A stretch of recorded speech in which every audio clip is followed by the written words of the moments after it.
Morning, this is Rep Gillette, LD30, La Paz, Mojave, a little piece of Yavapai, and Maricopa around Wickenburg. Hey, just come today to talk about the ESA program with the Democrats really attacking school choice, ESA, and parents. We had ESA Day on the Capitol, School Choice Day on the Capitol, and of course the Democrats came out and opposed it, saying it's taking money away from public schools. But here's the deal, folks, with public schools and the ESA program. The ESA program was written into law. It is a law. The governor does not make a budget. She makes budget recommendations, but the budget constitution is left to the House and the Senate, and we put this budget together. With that, if Governor Hobbs would have signed our first budget, there would have been more than enough money for ESAs. We wouldn't have a budget shortfall, but it is what it is.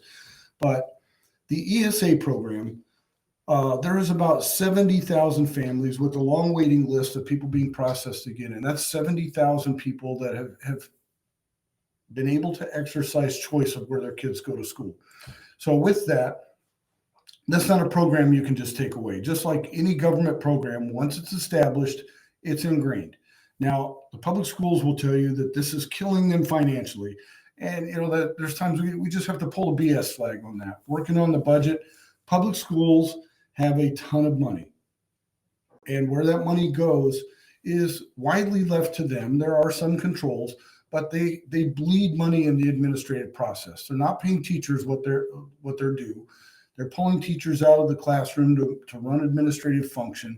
There is enough money for ESAs. An ESA student gets about $7,000 on average, but a public school student with the funding formula, it's about $13,000 when it's all wrapped up. And then you add bonds and all these other things. And some schools are in the $17,000 and $18,000 per student per chair. ESAs is a flat rate, and it's not costing anything else.